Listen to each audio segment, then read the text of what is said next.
भगवंताचा धम्म हा मानव जन्मासाठी आहे, परंतु धम्म हा मानवासाठी आहे त्याच्या उत्कर्षाला पुढे नेण्यासाठी। संपूर्ण उत्कर्ष हा मानवाचा केवळ धम्मात होतो। याचं कारण मुख्य की धम्म हा मानव जन्माचा पाया आहे आणि या धम्मामध्ये सर्वात मोठा आहे मन। आणि मनाला जर आपण समजून घेण्याचा प्रयत्न केला तर आपलं मन वेगवेगळ्या प्रकारच्या विराट अशा बोधीर अंगाने भरत भरत जाते। त्याच्यातले बोधी अंग, बोधीचे बीज ही उमलत राहतात। म्हणून अयोग्य मनावर पूर्ण विजय मिळवण्यासाठी आणि विकारी मनावर परिपूर्ण प्रभुत्व मिळवण्यासाठी माणूस म्हणून आपण काय केलं पाहिजे? कारण दुर्गुण आणि विकार माणसाच्या पाठीमागे लागत असतात।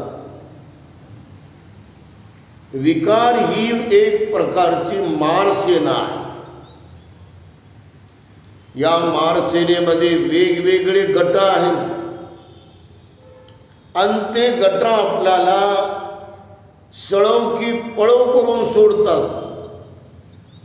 आपलं मन चांगलं निर्विकार राहावं, सात्विक राहावं, सृजनशील राहावं आणि उदात्त आणि औदार्याने भरून जावं व ते मानव कल्याणासाठी झटत राहावं।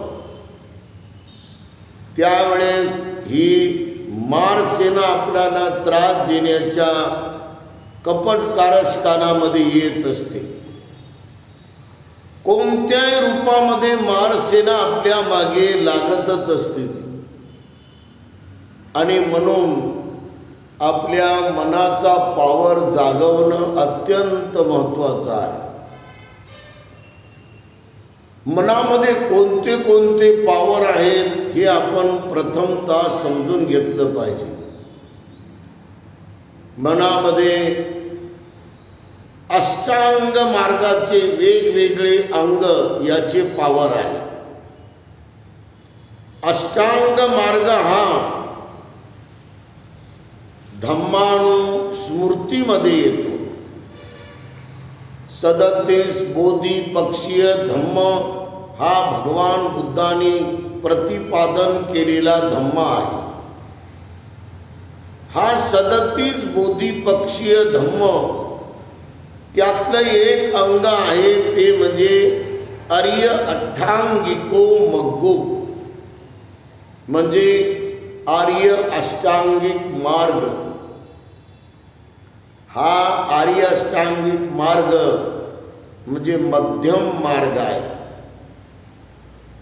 मध्यम मार्ग हा कोणत्याही समाजाला, कोणत्याही व्यक्तीला, कोणत्याही देशाला हे सर्वात उत्क्रांतीपर्यंत नेऊन पोहोचवतो।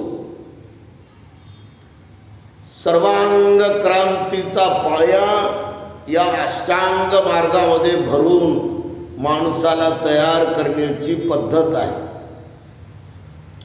परंतु यासाठी 2 टोकं या मार्गाने सोडलेली आहे। एक टोक आहे खा प्या मजा करा, दुसरं या जिंदगीमध्ये काहीच नाही म्हणून जेवढं यश भोगायचं, जेवढा भोग भोगायचा तेवढा सारा भोगून घ्या। आणि हा मार्ग हीन, अनपढ, अज्ञानी आणि खूप कमी डोकं असलेल्या व्यक्तींचा आहे। या मार्गामध्ये माणूस हा अनंत विषयामध्ये वाहत जातो। पशुतुल्य जीवन त्याचं दिसते. या एका टोकाला भगवान म्हणतात तुम्ही परिपूर्ण सोडून द्या, त्याचा त्याग करा, त्याला तुम्ही जास्त महत्त्व देऊ नका. आणि संसारामध्ये पडलेल्या माणसाने पण या एका टोकाला जाऊन जिंदगी जगू नये. त्याने वारंवार आणि पुन्हा पुन्हा होशमध्ये येऊ हे मध्यम मार्गानं जगावं. दुसरं जे टोक आहे त्या टोकाला म्हणतात खूप देहदंड देणं, खूप व्रतवैकल्य करणं, खूप जीवाला जाळणं, उपास तापास करणं, कर्मकांड करणं, वेगवेगळ्या प्रकारच्या व्रताला आपल्या शरीराला तपून तपून सुकून सुकून उग्र तपश्चर्या करणं, हे दुसरं टोक आहे. या दोन टोकाला दुनिया वाहत आहे. सारी दुनिया या दोन टोकामध्ये परिपूर्ण फैकलेली आहे.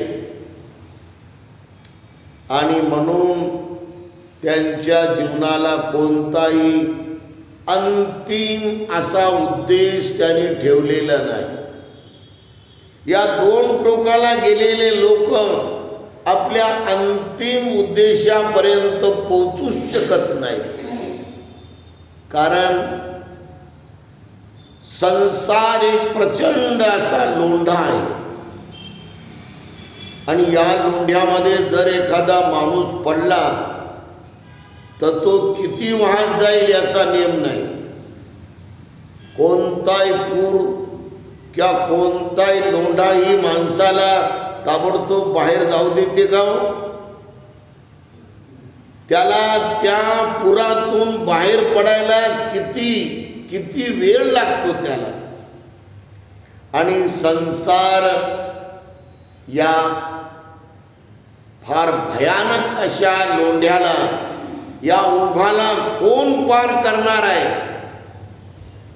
जे होशमध्ये राहतो, जो जागरूक राहतो, परिपूर्ण सतर्क राहतो, तो या ओघाला भेदून पार जाऊ शकतो तो.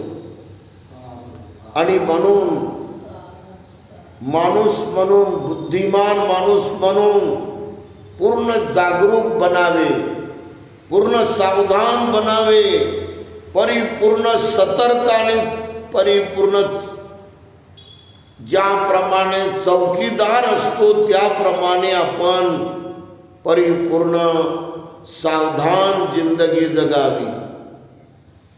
क्षण प्रतिक्षण सावधान.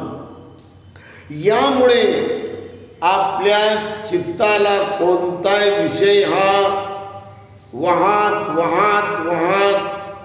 किंवा कोणत्या विषयामध्ये गुरफटून टाकायला सहजासहजी ते तयार होणार नाही. यासाठी हे दोन टोकं भगवंतांनी त्यागायला शिकवलेली आहेत. Middle path of the way म्हणजे मध्यम मार्ग आपण स्वीकार करून या मध्यम मार्गाने या जीवनाचा प्रवास अत्यंत आनंददायी होतो, अत्यंत सुखात होतो, अत्यंत उत्साहामध्ये होतो आणि अत्यंत टेन्शन मुक्त होतो. कारण बऱ्याच लोकाला क्षुल्लक बाबीचं टेन्शन येते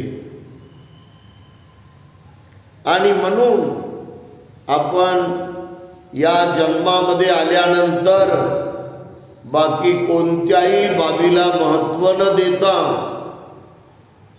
आपलं मन आणि मनाचा हा मध्यम मार्ग आपण स्वीकारला पाहिजे. मध्यम मार्गाशिवाय जीवन मार्ग कोणताच नाही. मानव जन्माचा खरा मार्ग फक्त मध्यम मार्गच आहे आणि म्हणून या मार्गामध्ये 8 पायऱ्या आहेत, 8 अंग.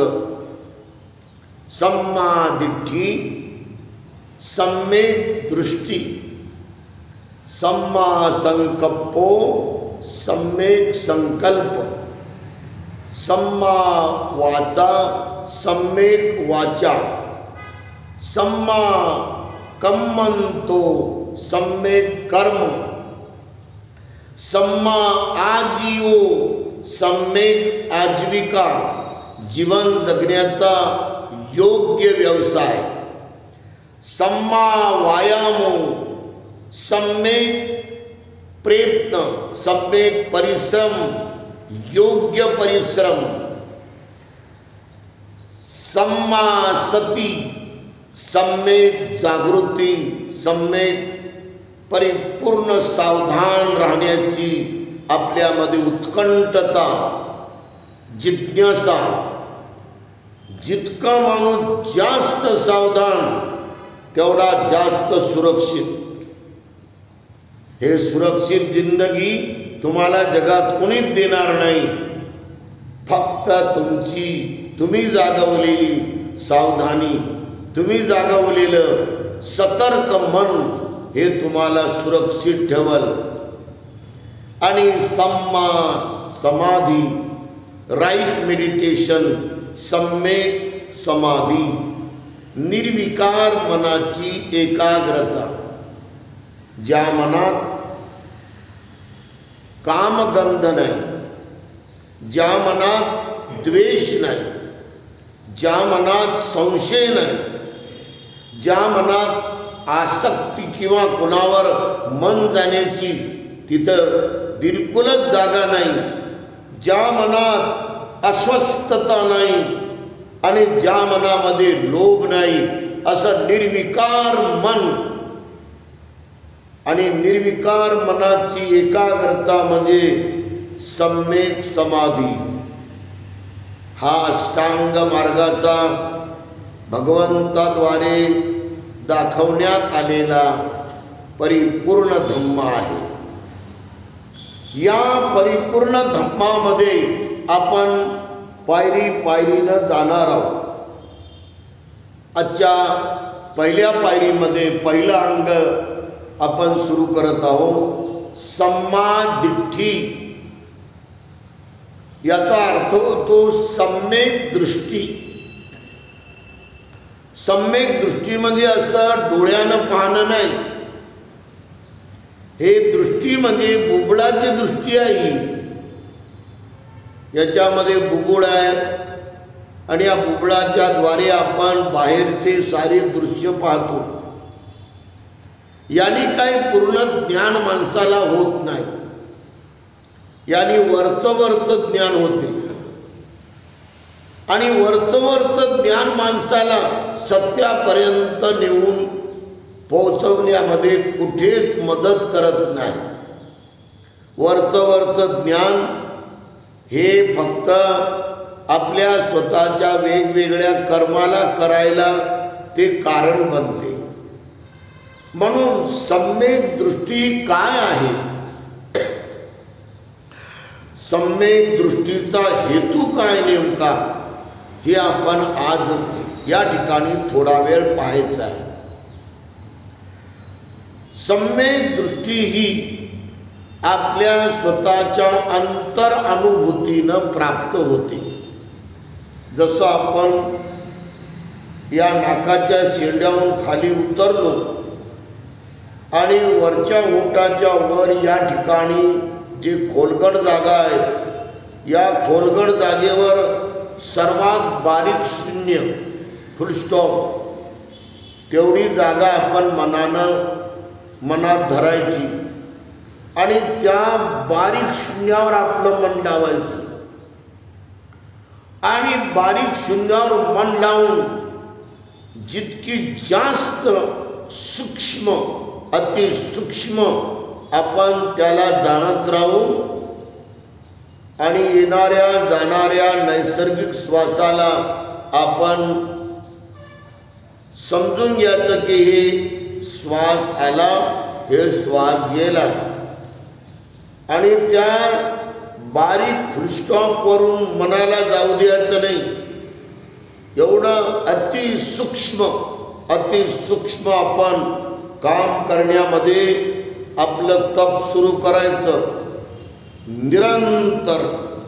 निरंतर एकसारखं.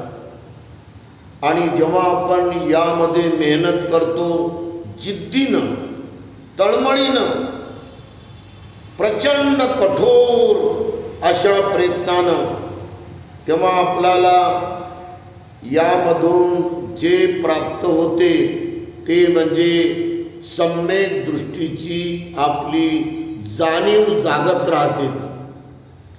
ही सम्यक दृष्टी व्यापक बनवते, आपल्याला ब्रॉड व्ह्यू बनवते, आणि सर्व प्रकारच्या 32 प्रकारच्या मिथ्या दृष्टीतून ती मुक्त करते. 32 प्रकारच्या मिथ्या दृष्टी संसारामध्ये वाढत आहेत. त्याशिवाय आणखी त्याच्यामध्ये प्लस आहे 62 प्रकारच्या मिथ्या दृष्टी या दिग्निकायमधील ब्रह्मज्ञान सूत्रामध्ये वर्णन केल्याप्रमाणे आपल्याला दिसते. तथागत सम्यक संबुद्धांनी या संपूर्ण मिथ्या दृष्टीचं वर्णन यथोचित केलेलं आहे, जसं आहे तसं केलेलं आहे. आणि या बाबतीमध्ये एक असा साधू होता की जो संन्यासी म्हणून एका पायावर उभा राहायचा. त्याचं नाव होतं जंबुक.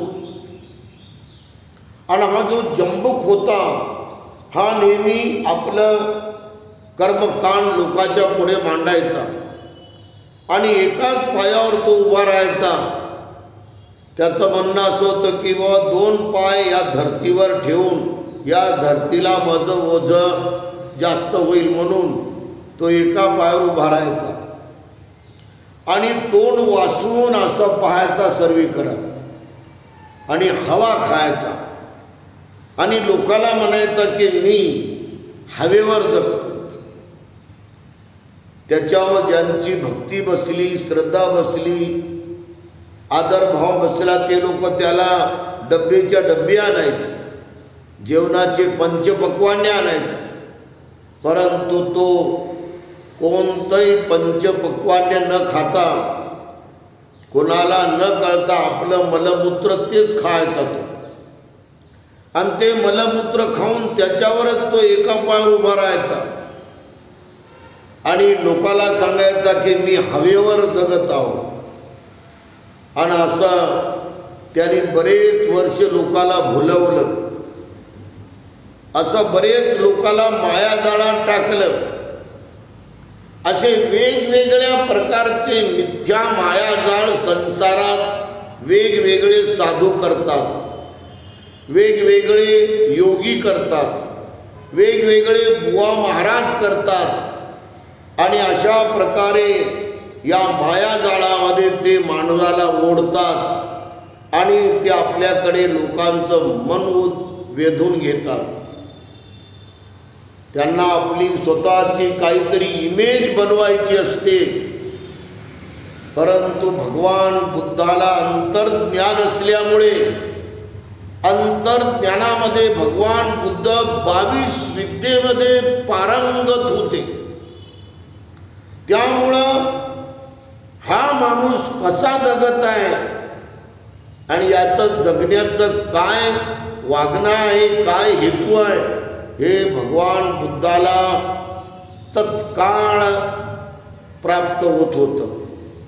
आणि भगवान बुद्धानं ओळखलं होतं की हा जंबूक बालपणापासूनच आपलं मलमूत्र खाऊन जगत आहे. मग त्याला ती सवय मोठं झालं तरी तशीच वाढत गेली.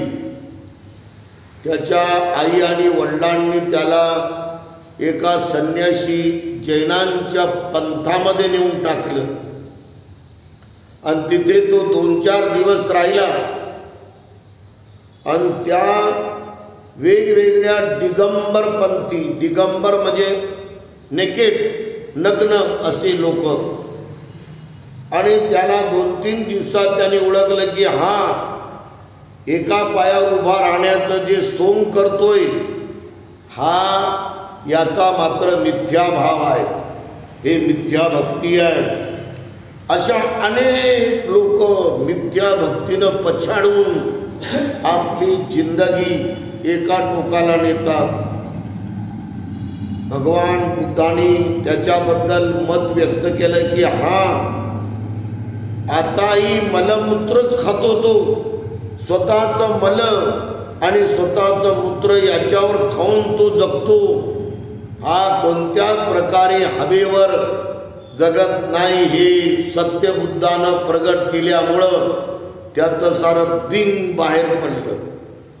आणि अशा प्रकारे भगवान गौतम बुद्धाला एक ना एक गोष्टीचं ज्ञान हे झाल्यामुळे त्यांच्या पुढे कोणी टिकाव धरत नव्हतं. सम्यक दृष्टीचा जसा विकास वाढत वाढत जाणीवपूर्वक होतो, सत्य अस्तित्वाचं स्वरूप जसं अशा प्रकारे बलवान बलवान व्यापक व्यापक बनतो. सत्य स्वरूपामध्ये किंवा सत्य अस्तित्वामध्ये कोणती भ्रांती नसते, कोणता भ्रम नसतो, कोणती कल्पना नसते, अवास्तव तिथे ज्ञान नसते. पूर्ण सत्य स्वरूपाचं तिथं अंतर्ज्ञान, अंतरानुभूती वाढत वाढत जाते. आणि यामुळे माणसाचं चित्त हे मीपणातून असं विरघळत विरघळत विरघळत विरघळत मीपणाच्या अहम मम या विकारातून कायमच मुक्त होते. प्रत्येक माणूस हा मी मी मी म्हणतो, मी असा म्हणतो, मी तसा, मी असा आणि मी तसा आणि माझं असं आणि माझं तसं, मी आणि माझं, मी आणि माझं, मी आणि माझं, असा हा मनुष्य एकसारखा या मी आणि माझ्याच्या भोवती घाण्याच्या भैलासारखा फिरत राहतो. तो एवढा आरी जातो तो की हे मीच बनवलं म्हणते, हे सारं मीच बनवलं, हे सारं इकडं पूर्वेकडे पश्चिमेकडे सारं मीच तयार केलं आणि साऱ्या जगात मीच आहे, सर्वात मी प्रसिद्ध आहे, माझ्यासारखा जगात कोणीच नाही आणि माझ्यासारखा धनवान कोणीच नाही, माझ्यासारखा हुशार कोणीच नाही, माझ्यासारखा सर्वज्ञ कोणीच नाही.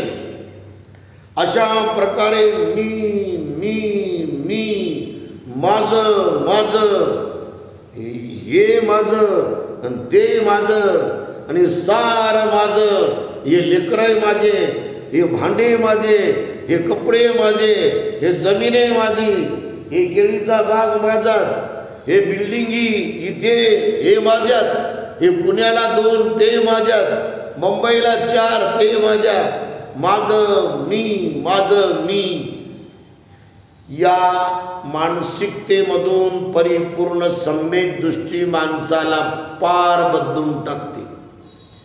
मी आणि माझ्याच्या पलीकडे जाऊन जगण्याची कला संपादन करणं ही सर्वात मोठी धम्मकला आहे. आणि म्हणून मी मध्ये न अडकता, माझ्यामध्ये न गुंतता किंवा त्याच्या आहारी न जाता, हे 2 विकार आहेत. मी म्हणजे अति अहमपणानं, अति गर्वानं पछाडलेलं मन, ग्रासलेलं मन, आणि माझं म्हणजे अति लोभानं परिपूर्ण हे गुंतलेलं मन. या 2ही विकारातून जो पार जातो तो खरा धम्मवान बनतो. आणि अशा प्रकारे धम्मवान माणसानं आपल्या स्वतःला या दोनही विकारातून परिपूर्ण नील केलं पाहिजे आणि उदात्त आणि महान व्यापक मनानं विशाल विराट मनानं जगलं पाहिजे आणि त्याग आणि त्यागाची अमर्याद सीमा असा अमर्याद त्यागाचा सुगंध विद्वान गुणवान माणसानं पसरवला पाहिजे. कारण सारी दुनिया ही अहम मम आणि लोभाच्या या साऱ्या जंजाळामध्ये फसलेली आहे. लोभाच्या आहारी जाऊन लोक एवढा लोभ करतात की लोकांची हाजी हाजी करतात. लोभासाठी, पैशाच्या लोभासाठी, मोठेपणाच्या लोभासाठी, सत्काराच्या लोभासाठी आणि पर्सेंट मिळण्याच्या लोभासाठी, सोन्याच्या लोभासाठी, वेगवेगळ्या पद प्रतिष्ठेच्या लोभासाठी लोक आपलं सारं पूर्णपणे गमवायला निघलेली आहेत. इब्रत गमावतात. साराच्या सारा ते विकतात, स्वतःला विकतात ते लोभासाठी.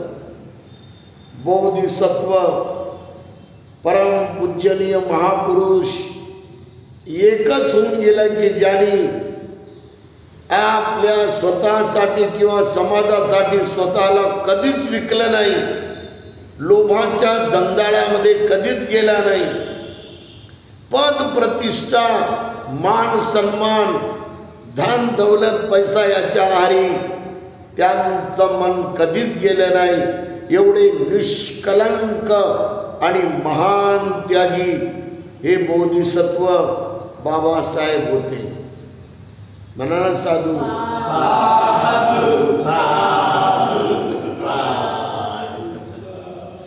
सर्वांचं मंगल हो.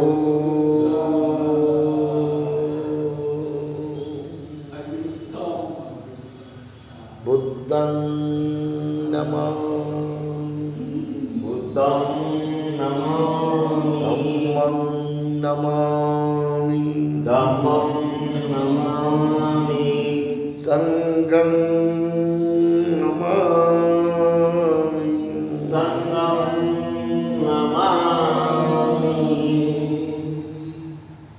मंगल मैत्री आशीर्वाद. सभी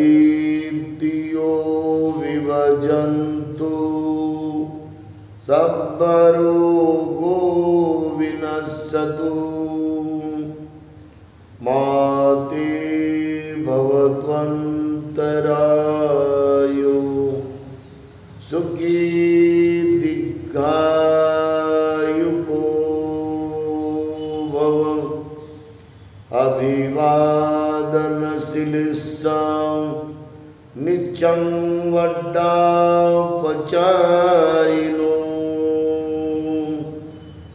चतारो धम्मा वड्डन्ति आयुवन्नो सुखं बलं भवतु सर्वमङ्गलं रक्षन्तु सर्वदेवतां सर्वबुद्धानुभावेन सदा सोति भवन्तु ते.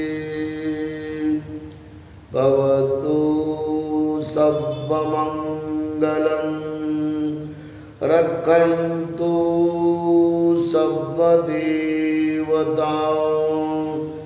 सर्वधर्मानुभावेन सदा सोति भवन्तु ते. भवतु सर्वमङ्गलं रक्षन्तु सर्वदेवतां सर्वसङ्गानुभावेन सदा